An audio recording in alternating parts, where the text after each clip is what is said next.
السلام عليكم ورحمة الله، مرحبا بكم معايا في فيديو جديد في قناتكم شهيوات سلمانات. إلا كانت هذه أول مرة تشوفوا القناة ما تنسوش الاشتراك وتفعيل الجرس باش توصلوا دائما بالجديد. فيديو ديال اليوم غادي نشارك معكم كادو كلاسي درتو لولدي في عيد ميلاد، تقريبا تقام عليا بشي 55 درهم.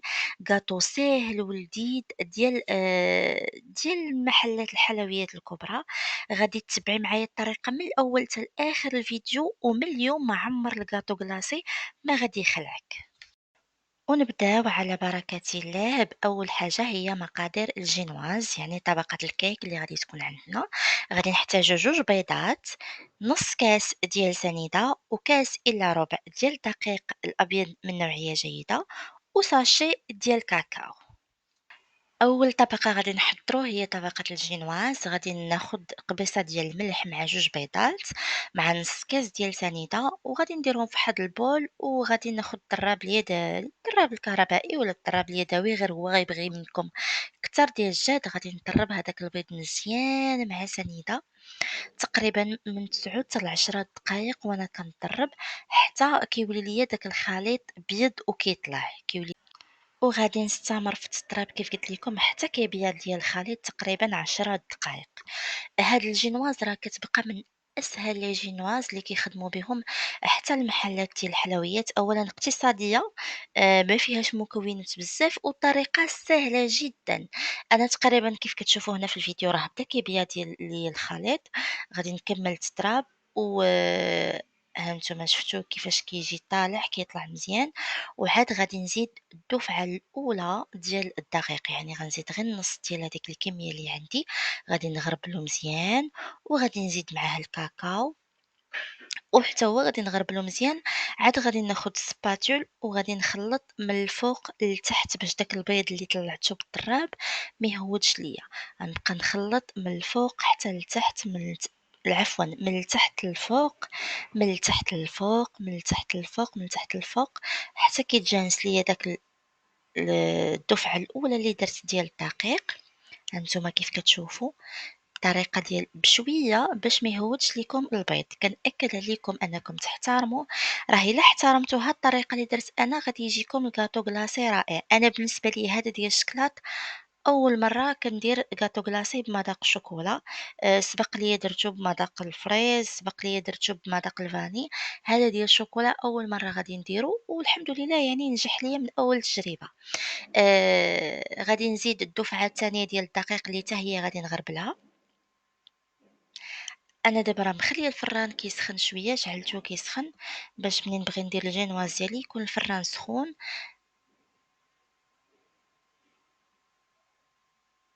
كيف كتشوفوا أنا كنحرك من التحت للفوق، من التحت للفوق، حتى ما كيبقاوش ليا دوك التكتلات ديال الدقيق، وكيتجانس ليا داك اللون د الكاكاو، ما كيبقاوش يبانوا ليا دوك الحبيبات ديالو في العجين ديالي. والعجين ديالي راه كيجي ما تقيل ما خفيف، تقريبا بحال العجين ديال الكيك.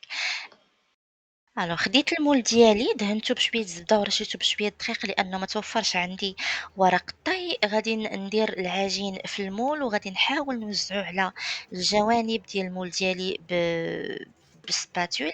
هاد المول عندي فيه 28 سنتيم على 28. توفر عندكم نفس القياس مزيان، توفر عندكم أقل ببعض السنتيمترات مزيان، ولا حتى المول اللي هي 30 سنتيم على 30 راه غادي يجيكم.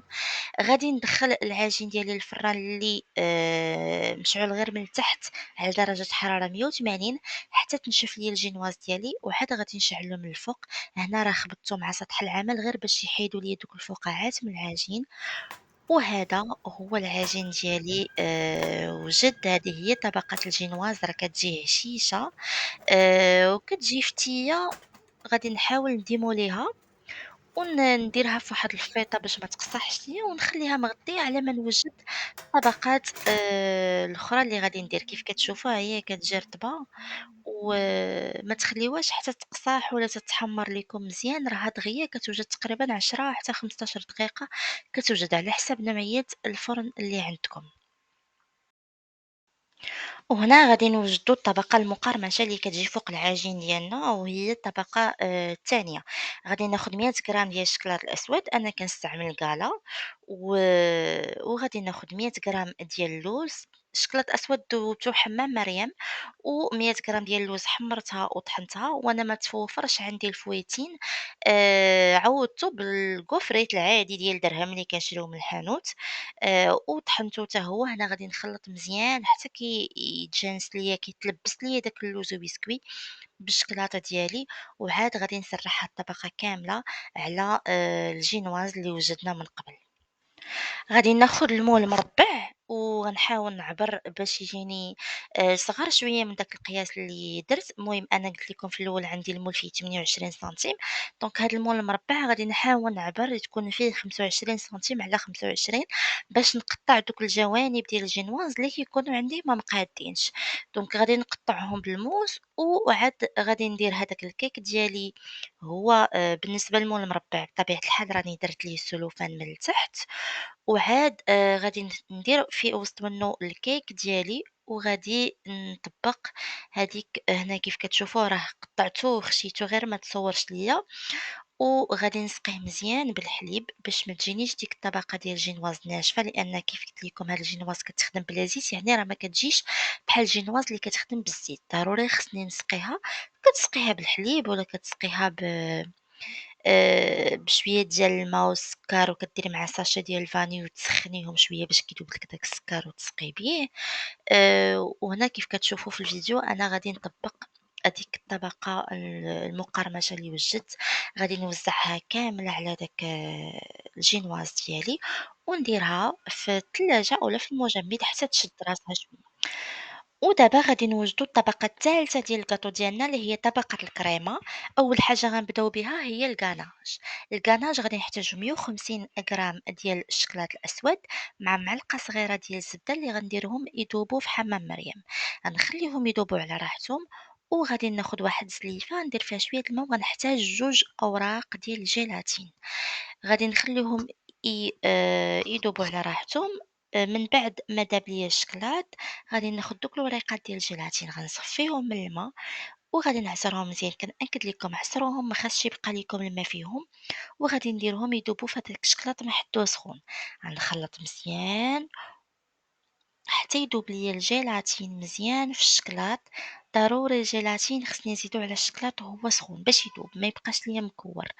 وغادي نزيد 2 العلب ديال دانيت شوكولا، علبتين ديال دانيت شوكولا. بالنسبة للمقادير غادي نخلي لكم مقادير بالتفاصيل في صندوق الوصف. راه كنعاود نقول لكم اللي تبعتوا هاد الطريقه اللي وريتكم راه الكاطو غيجيكم ناجح 100%. راه حتى انا اول مره غادي نستعملو، وراه جاه واحد المذاق رائع، وجا كنا كنشريوه بالثمن. بالنسبه للكاطو ديال الشكلاط انا اول مره غادي نستعملو. سبق لي درت كيف قلت لكم قبل ديال الفاني وديال الفريز، هذا ديال الشوكولا اول مره غنديرو. غادي نخلط مزيان مزيان مزيان مزيان مزيان حتى يذوب ليا داك الجيلاتين ويتجانس ليا الدانيت مع الشكلاط ويولي عندي واحد الخليط متجانس. وغادي نخليه كيبرد على جنب بدرجة حرارة المطبخ. ما نديروش في الثلاجة وما نديروش في المجمد، غنخليه في المطبخ حتى يبرد على خاطرو. ما خصنيش نخدم به وهو سخون باش ما يطيحش ليا من بعد الكريمه اللي غنخدم بها. والكناج ديالي راه وجد. بالنسبة للمرحلة الثانية ديال لاموس ديالي غادي نحتاج كاس ونص ديال الحليب، وساشي ديال لا كريم شانتيي. كاس ونص ديال الحليب تقريبا 250 ملي ديال الحليب، وساشي ديال لا كريم شانتيي. انا خدمت بلا كريم شانتيي لانه هنا حدايا فين انا ساكنه ما لقيتش ملي غادي ناخد الكريمه السائله، وما كانش عندي الوقت باش نمشي ناخدها من بلاصه اخرى. يعني قضيت بلا كريم شانتيي والحليب. ولكن نتوما الا كانت حداكم كريمه سائله من الاحسن تخدموا بها، وغادي تاخدوا هذيك البواطه ديال 250 ملي ديال الكريمه السائله. أنا كيف كنقول لكم دائمًا ما كنعقّدش الأمور، يعني داك الشي اللي حدايا متوفّر حدايا هو اللي كنخدم بيه. ما كنحاولش ن نتنقّل لبلاصة أخرى باش نشري داك الشي، ولا بالأخص إلا ما كانش عندي الوقت. بالنسبة للا كريم شانتيي راه متوفّرة في جميع المحلات التجارية الصغرى، الكبرى، الحوينتات اللي حداكم أي واحد كتلقايها عنده. الكريمة السائلة شوية ما كتلقاهاش. غادي نطلّعها هنا بالضرّاب الكهربائي. غادي نحاول نطلع بالدراب الكهربائي ولكن demi montée يعني نُص طلعة كيف كنقولوا بالدارجة. نُص طلعة يعني ما خاصش ديك لا crème chantilly ديالي نخدمها حتى تولي ليا محجرة، ولا تتولي ليا طالعة بزاف بحال غنخدم بها تزيين. غادي نطلعها غير شوية و وعاد غادي نزيد عليها داك الكاناج. كيف كتشوفوا هنا هذا هو القوام ديالها كيف خاصو يكون. غادي نزيد شوية تقريبًا، كتاخد منكم تقريبًا واحد 5 ولا 6 دقايق ديال التضراب، لأنه أنا الضراب هذا عندي فيه غير يديدة وحدة، بالنسبة للضراب اللي فيه 2 يدين راه كيطلّعها دغيا. هنا غادي نزيد الكاناج ديالي، الكاناج ديالي كيف ما قلت لكم قبيلة راه خليته درجة حرارة المطبخ، كنقيسو بصبعي ما خاصوش يحرقني، وغادي نزيدو على لا كريم شونتيي ديالي، وغادي نعاود نضرب تقريبًا واحد 2 ديال الدقائق غير باش كيتجانس ليا هذاك الكاناج مع لا كريم شونتيي ديالي وما كتبقاش ليا البيوضة مع الكحولة، دونك خاصو يتولي ليا اللون موحّد.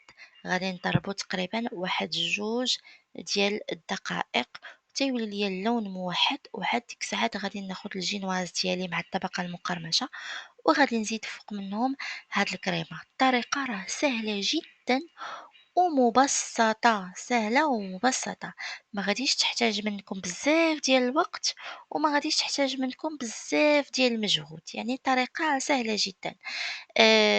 بالنسبة لهاد لي gâteaux glacés من الأحسن تخدموهم نهار قبل، من الأحسن.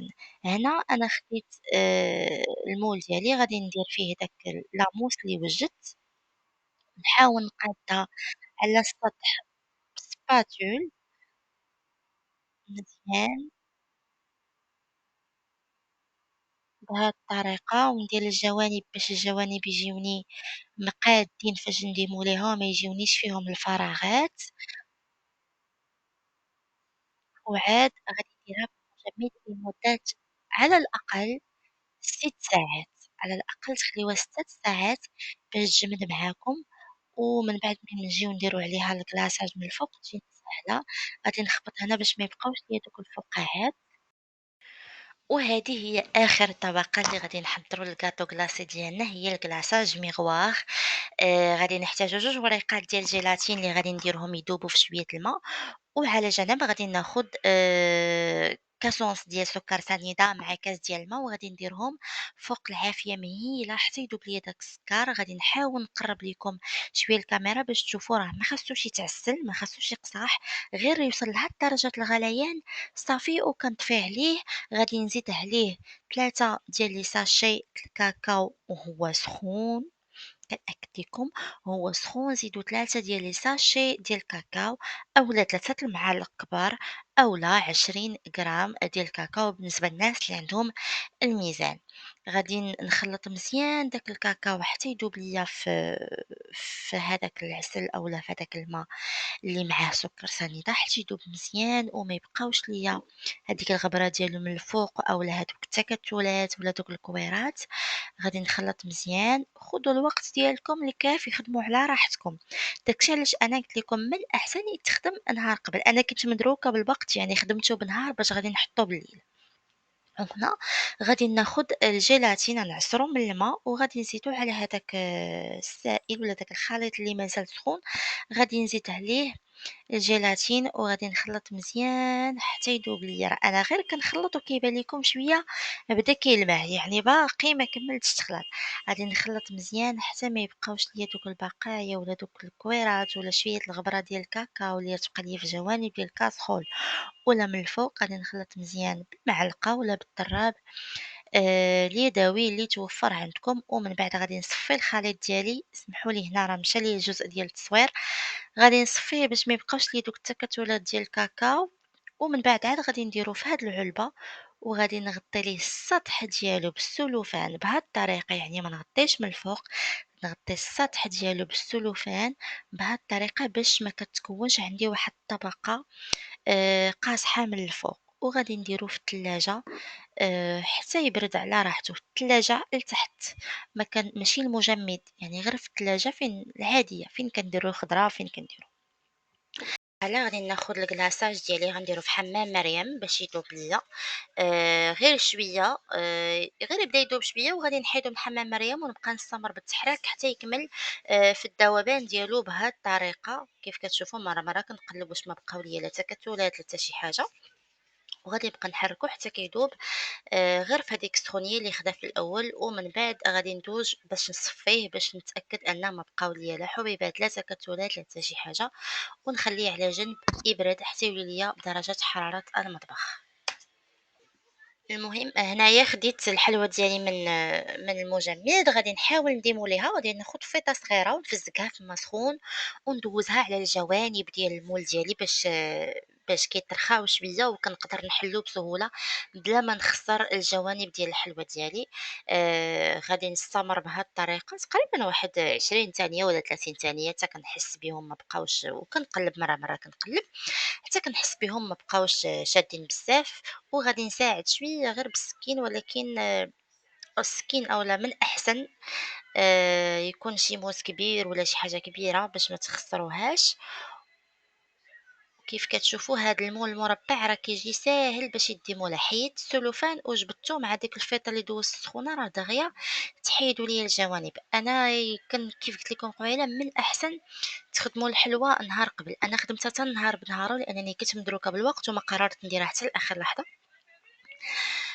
هنايا كنحاول نقاد غير هادوك الجنيبات اللي شوية بحال خسروا ليا، ومن بعد غادي نجمع هداك المول اللي نيت هو اللي خدمت فيه، غادي نجمعو وغادي نحطو فوق من واحد اللاطة كبيرة اللي عندي اللي نقية، وغادي نحط فوق منو الحلوى، وغادي ندير الكلاصاج ديالي، غادي نخوي الكلاصاج ديالي بهاد الطريقة كنبدا بالجوانب وعاد كندوز للوسط ديالي الكلاصاج كيف كتشوفوا راه من دابا كيبان فيه كيبان فيه الشرجم كيبان فيه كلشي شتي كيبان ميغوار